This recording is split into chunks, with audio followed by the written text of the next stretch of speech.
ओम श्री परमात्मने नमः। आदरणीय भक्तजनों, सादर प्रणाम। हम आज श्री भक्तमाल जी में से श्री नाभाजी द्वारा वर्णित श्री माधव दास जी की कथा को श्रवण करेंगे, जो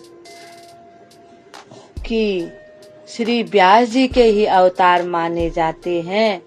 और ऐसे संत हुए कि एक बार उनके पेट में अत्यधिक दर्द हो गया और भगवान ने उनकी सेवा की।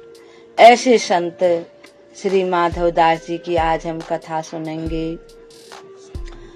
प्रणम्य शिरसा देवं गौरीपुत्रं विनायकं भक्तावासं समरे नित्य मायुः कामार्थ सिद्धये।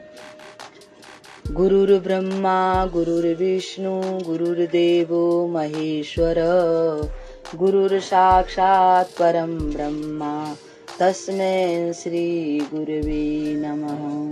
तस्मै श्री गुरवे नमः।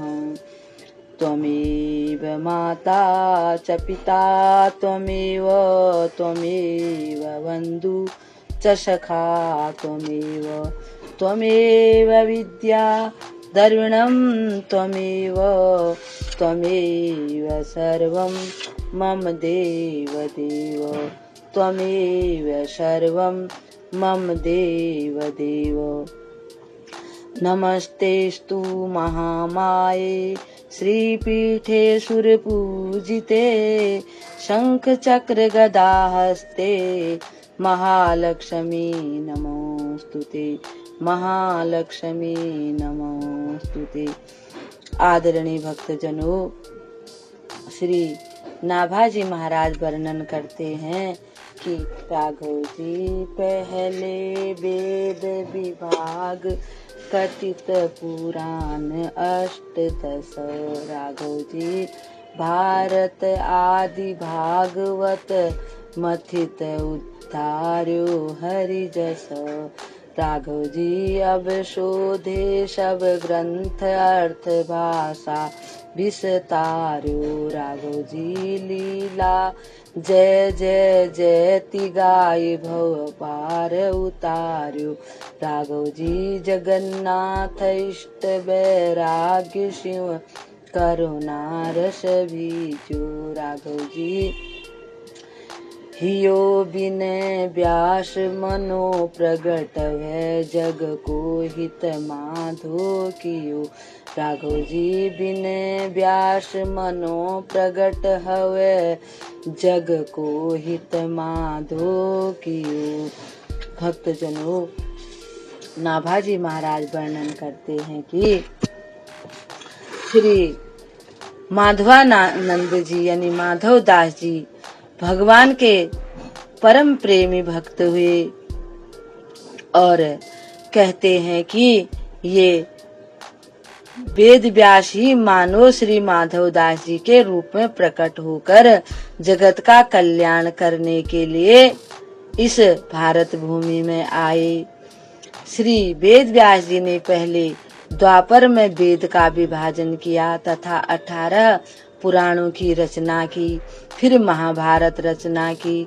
चारों वेद 17 पुराण एवं महाभारत का मंथन करके नवीनतम रूप में श्री हरि सुयश यानी भगवान का गुणगान किया और श्रीमद् भागवत महापुराण जो आजकल हर जगह गाई जाती है और सुनी जाती है, हरि सुयश प्रधान श्रीमद् भागवत नामक 18वें पुराण की भी रचना की।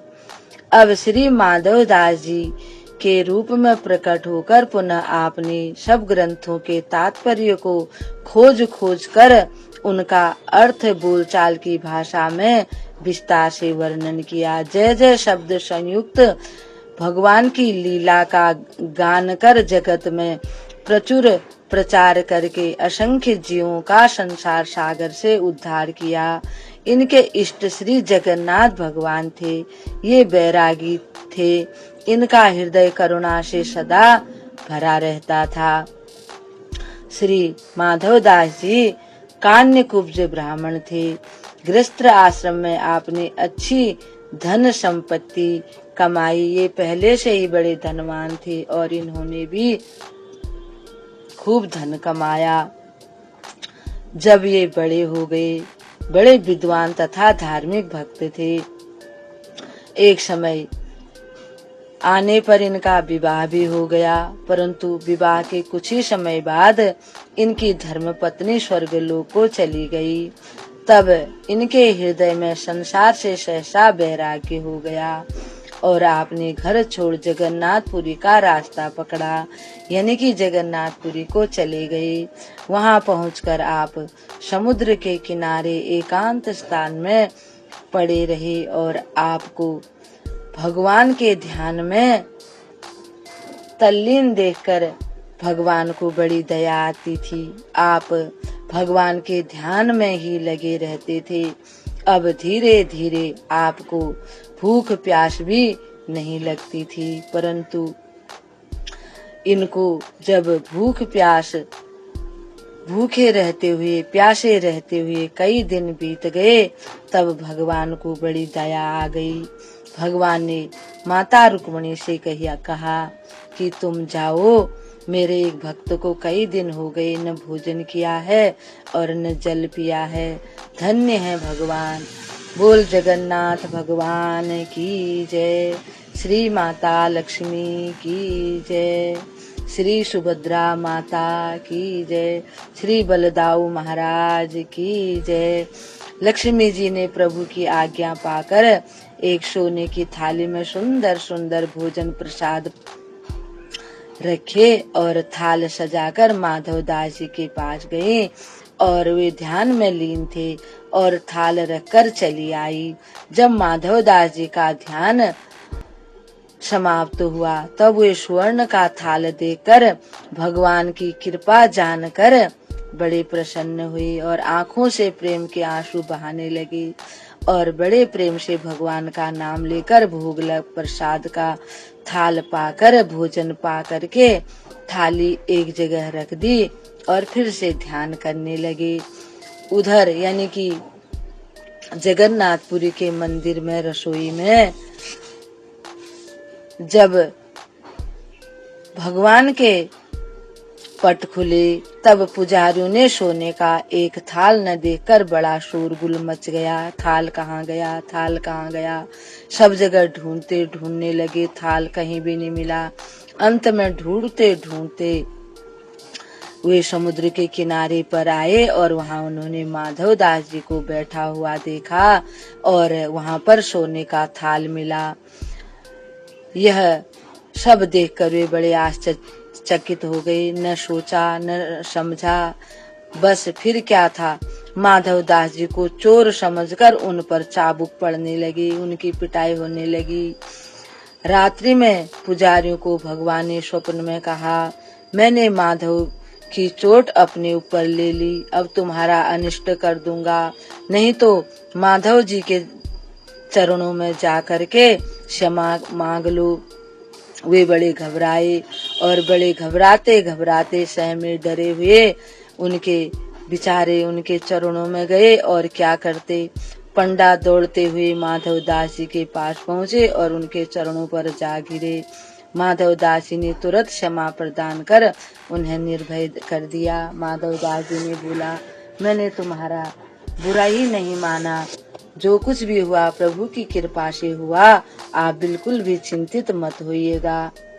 अब माधवदास जी के प्रेम की दशा ऐसी हो गई कि जब कभी आप भगवत दर्शन के लिए मंदिर में जाते, तब प्रभु की मूर्ति को ही एकटक देखते रह जाते थे।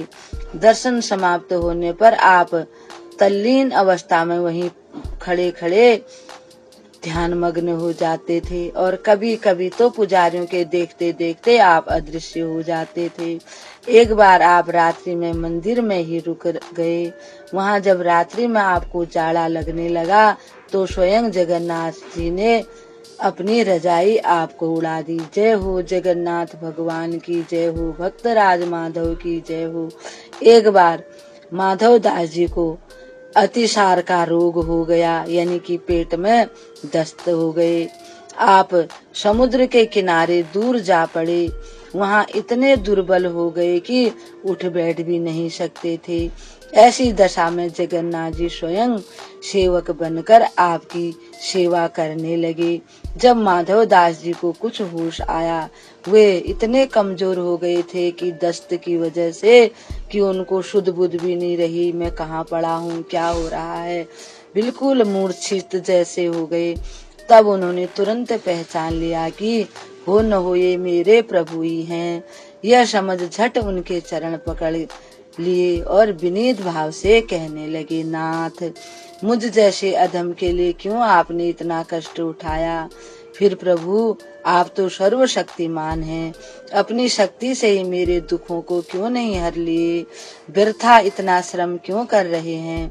भगवान ने कहा, हे माधव, मुझसे भक्तों का कष्ट नहीं सहा जाता, इसी कारण तुम्हारी सेवा मैं स्वयं कर रहा हूँ। तुम जानते हो कि प्रारब्ध भोगने से ही नष्ट होते हैं। प्रारब्ध कर्म जो होते हैं, अगर वो न भोगे जाएं तो वैसे बने रहते हैं। यह मेरा ही नियम है, इसे मैं क्यों तोड़ूं? इसलिए केवल सेवा करके प्रारब्ध भोग भक्तों से करवाता हूँ और इसकी सहायता संसार को दिखाता हूँ। इसकी जो सत्यता है वह मैं संसार को दिखाता हूँ कि मैं ही सहायता करता हूँ। भगवान यह कहकर अंतर ध्यान हो गए। श्री माधव दास जी अब थोड़े ठीक हो गए। फिर भिक्षा मांगकर भोजन करते थे। एक दिन भिक्षा करते हुए एक गृहस्थ के घर पर गए और भिक्षा के लिए आवाज लगाई तो घर की मालकिन ने क्रोध में आकर चूल्हा पोत रही थी, वह कपड़ा ही इनके ऊपर मार दिया और कहने लगी, पता नहीं कहाँ कहाँ से आ जाते हैं, काम भी नहीं करने देते। इन्होंने उस कपड़े को घर पर ले गए और बड़े अच्छे से उसको धोया, फिर सुखाया, फिर उसकी सुंदर बत्तियां बनाई और घी में डुबोकर भगवान के समक्ष दीपक जलाया। इससे उस महिला का अंधकार नष्ट हो गया और वह इनकी भक्त बन गई और सारा धन उसने दान दे दिया और भगवान की परम भक्त बन गई, इनकी चेली हो गई। एक बार एक पंडित जी शास्त्रार्थ द्वारा दिग्विजय करते हुए जगन्नाथपुरी आए और माधव दास जी से शास्त्रार्थ करने का हठ करने लगे। भक्तों को शास्त्रार्थ निरर्थक प्रतीत होता है, क्योंकि उन्हें शास्त्रार्थ से क्या करना है। भक्तों को, उनको तो भगवान की कृपा चाहिए, भगवान का प्रेम चाहिए, उनको इन चीजों से क्या मतलब है। तो माधव दास जी ने कहा कि एक पत्र में लिख करके अपने हस्ताक्षर करके यह लिख दिया कि माधव हारा और पंडित जी जीते। पंडित जी इस विषय पर फूले न समाये, बड़े प्रसन्न हुए, तुरंत काशी को चल दिए।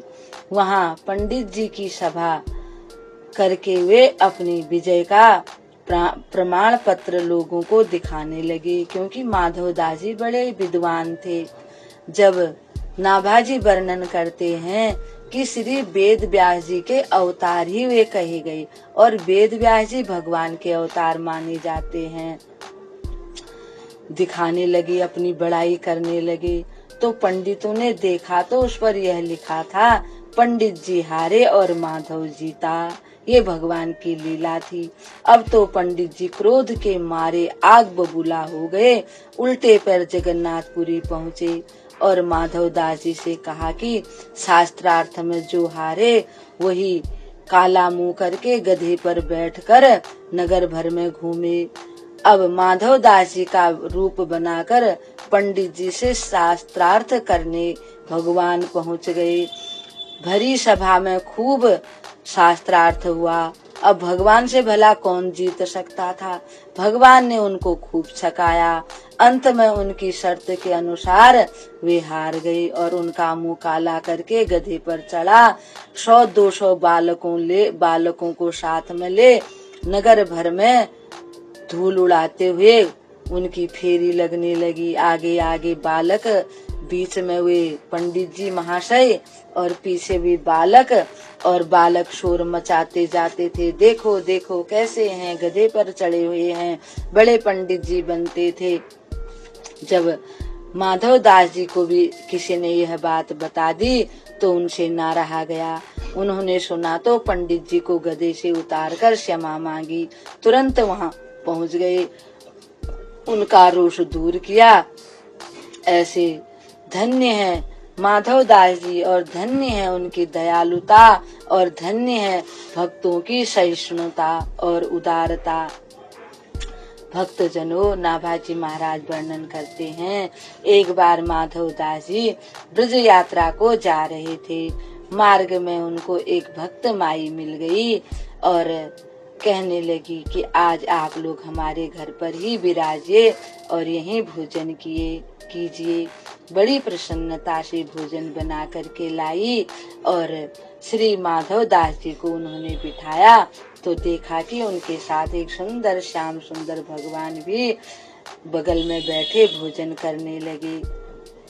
बाई भगवान का सुकुमार रूप देखकर रोने लगी और माधव जी से पूछा, भगवान किस कठोर हृदय माता ने ऐसे सुंदर बालक को आपके साथ कर दिया?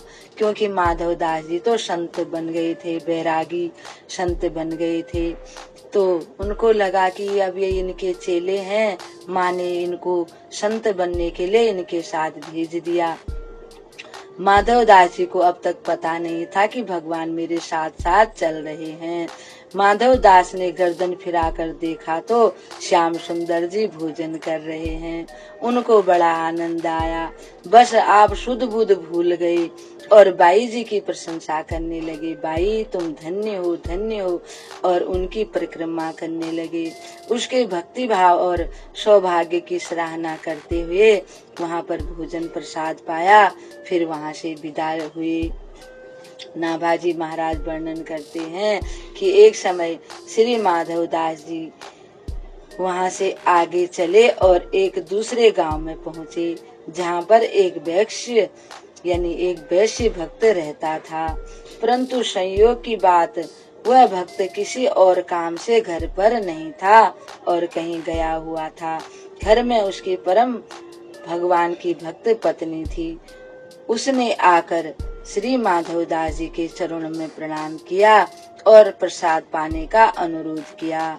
उस दिन उसके यहाँ एक महंत जी आए हुए थे जो उनके गुरुजी थे। उनका आना जाना लगा रहता था। उनका आसन मकान की ऊपरी मंजिल पर था। भक्त पत्नी ने ऊपर महंत जी से जाकर कहा कि एक संत भी आ गए हैं, महंत जी यहाँ मैं उनको भी भेज दूं क्या? महंत जी ने कहा कि यहाँ तो किसी की गुंजाइश नहीं है, यहाँ औरों के लिए जगह नहीं है, यहाँ मैं ठीक हूँ।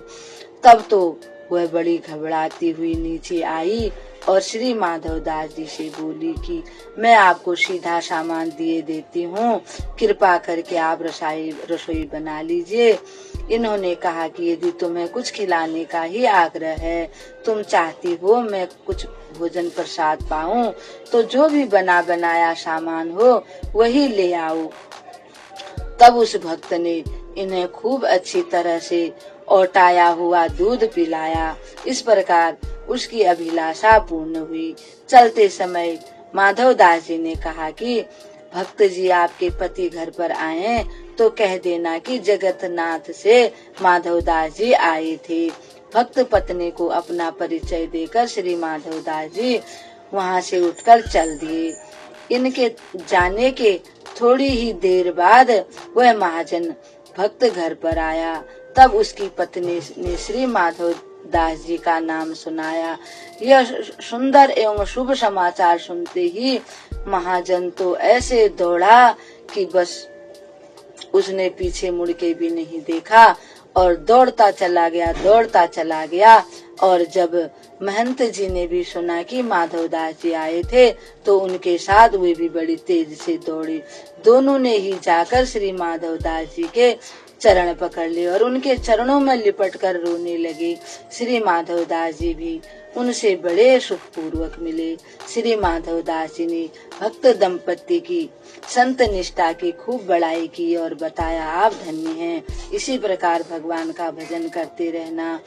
महंत जी ने अत्यंत दुखी होकर कहा कि मैंने आपका बहुत बड़ा अपराध किया है। अनंत अपराध यानी जिसका कोई अंत नहीं है, वह कैसे दूर होगा। श्री माधवदास जी ने कहा कि जब तक जियो तब तक संतों की शीत प्रसादी सेवन करो। अपराध छूटने का यही अमोघ उपाय समझो। घर चलने का आग्रह करने पर श्री माधवदास जी ने महाजन भक्त से कहा कि लौटते समय पुनः मिलूंगा और वृंदावन चले गए। भक्तजनों, नाभाजी महाराज वर्णन करते हैं कि श्री माधवदास जी श्री वृंदावन की शोभा देख देख कर मन में परमानंद में डूब गए, भगवान की जय जयकार करने लगे। पुनः जब आप श्री बांके बिहारी जी के दर्शन के लिए गए तो वहाँ आपको चने प्रसाद के रूप में मिले। इन्होंने चनों का ही भोग लगाया और जमुना जी के पुलिन पर बैठकर ठाकुर जी को भी भोग लगाया और स्वयं भी चना प्रसाद पाया। इधर जब स्वामी श्री हरिदास जी श्री बांके बिहारी जी को भोग आरोगने की भावना करने लगे तो ध्यान में देखा कि श्री ठाकुर जी भोग नहीं पा रहे हैं। तब श्री स्वामी जी ने पूछा कि जय जय, आज आप भोग क्यों नहीं पा रहे हैं। तब श्री बिहारी जी ने कहा कि आज मुझे पाने की रुचि नहीं है। श्री माधवदास जी ने चने खिला दिए हैं। श्री स्वामी जी ने पूछा वे कहाँ हैं।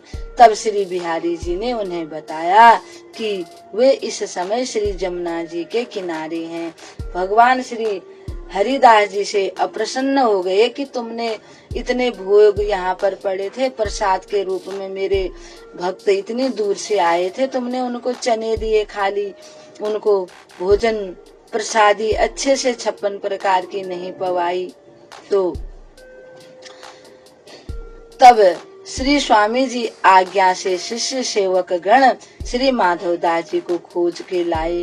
पूछने पर श्री माधवदास जी ने कहा कि आपके ठाकर अगर ग्वारिया होंगे तो चना पचा लेंगे और यदि महली ठाकुर होंगे तो नहीं पचा पाएंगे। इस प्रकार से उन दोनों का वार्तालाप हुआ। श्री माधवदास जी ब्रज के तीर्थों का दर्शन करने गए। भांडीर बट नामक तीर्थ में पहुँचे। वहाँ खेमदास नाम के एक बैरागी रहते थे। वे रात्रि में श्री माधवदास जी से छिपाकर खीर खाने लगे तो इन्होंने उन्हें शिक्षा देने के लिए चमत्कार पूर्वक खीर में कीड़े दिखाए। फिर उपदेश भी दिया कि इस प्रकार से चोरी छिपे कोई भी चीज नहीं पानी चाहिए, सबको बांट करके पाना चाहिए। भगवान की लीला कथा सुनने के लिए हरिया नाम का एक भक्त था। ये भगवान की उनसे कथा सुनने लगे और फिर एक गांव में जाकर कुछ दिन रहे। वहाँ एक संत के आश्रम में गोबर पाथने की सेवा करने लगे। संत जी से बोले जब वहाँ गए कि मुझे कुछ सेवा दीजिए। संत ने कहा कि आप गोबर पाथ लो। तो ये वहाँ जाकर गोबर पाथने की सेवा करने लगे। धन्य है माधवदास जी और धन्य है भगवान के भक्त। परिचय हो जाने पर पुनः ये जब पता चल गया कि ये तो माधवदास जी हैं, तो फिर ये वहाँ से जगन्नाथपुरी लौट चले। मार्ग में इनका जन्म भूमि का गांव पड़ा। लोगों के मुख से अपनी माता एवं पुत्र का कुशल समाचार सुनकर घर आई। फिर माता ने उपदेश दिया कि मेरा मधुआ भगवान को छोड़कर घर नहीं आ सकता है। सुनकर वहाँ से तत्काल भूखे ही चल दिए।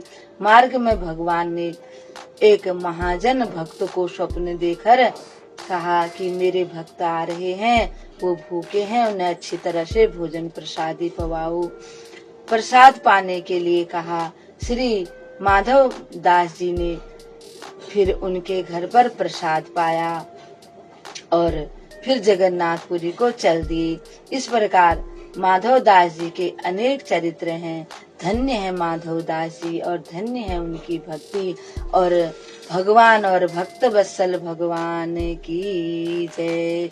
ओम श्री परमात्मने नमः। आदरणीय भक्तजनों, हम आज माधव दास जी की कथा को यहाँ पर विराम देते हैं। कल भगवान के एक और भक्त की कथा के साथ आपके सामने उपस्थित होंगे। तब तक के लिए हम आपको प्रणाम करते हैं। आप हमेशा सुखी रहिएगा।